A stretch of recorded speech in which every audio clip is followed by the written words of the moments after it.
Okay, hey folks, we're going to get into vibrational spectroscopy. And finally, right, woohoo, this is my favorite topic. And so what we're going to first do is talk about how the simple harmonic oscillator model is adjusted to describe real molecules. So we're going to have to take some stuff that we learned from our description of the simple harmonic oscillator, and we're going to make some adjustments. So reviewing these, if you recall, our simple harmonic oscillator model was based off Hooke's law that describes harmonic motion. So in that harmonic motion, we accept that these two masses on a spring will expand and contract. And that is described by this parabola. In reality, for real molecules, that motion will be anharmonic. So in other words, when we stretch a molecule to a certain point, it's not going to return. Rather, its bond is going to break. So that is described by the Morse potential, and that is this curve right here. So at long distances, our molecules will eventually become separated and our bond will break. And notice the Morse potential looks very similar to our Lennard-Jones potential as well as our profile for bound states. So recalling Hooke's law, where this x-axis, right, describes the displacement from the equilibrium bond distance, right?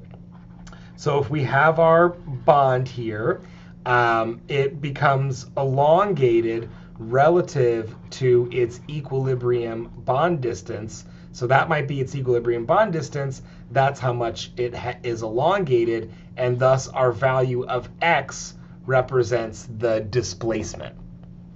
So now we can see on the Morse potential, it looks different than this. We still have that factor of x described by the same thing as in Hooke's law. However, we've got a couple other things going on in this equation. So first of all, notice the use of the tilde, right? Recall that gives us quantities in wave numbers. So we've got wave number multiplied by hc, so that will return a value in joules. And this dE stands for the depth of the well. So I'll draw that over here. So dE corresponds to that value. We can see A is another collection of constants, where now we still are considering the force constant. And recall, as the force constant increases, this describes a stiffer spring or a bond that doesn't displace as much as indicated in the figure. And then now this XE parameter, which we don't see here, but we will see in the next figure, this is known as the anharmonicity constant. So anharmonicity, I can't even spell like my last name, right? Anharmonicity constant.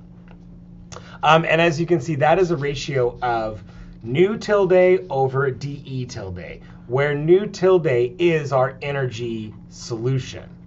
Okay. So let's look at some of these in just a little bit more detail in the next slide. So zooming in at the Morse potential, we can see here we can place the energy levels going up by every new value of 1, similarly to what happened in the simple harmonic oscillator model.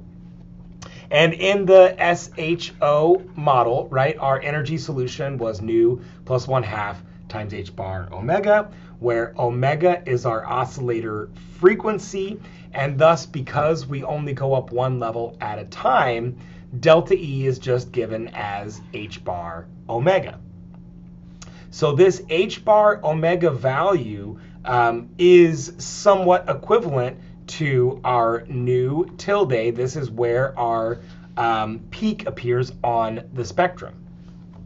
So now adjusting the SHO model for the Morse potential model describing anharmonicity, we're going to change the letter and use a letter G, and noting tilde here so that our results are in wave number.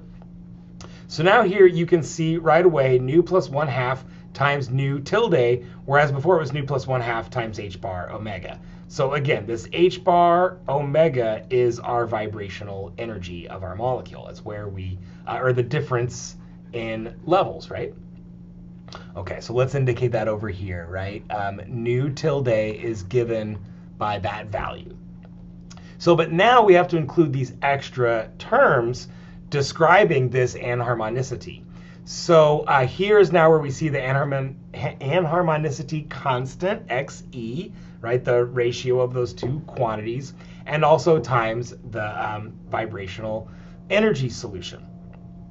So now when we go to compute the differences between these levels here, that's given as G nu plus 1 minus G of nu, right? And for our fundamental transition, we recall that that looks like nu goes from 0 to 1, right? One level at a time. As we shall see, this rule can be broken in certain molecules depending on just how anharmonic it is. And we'll pursue that in the coming videos when we talk about polyatomic molecules and their vibrational spectra. Okay, I'll see you in the next video.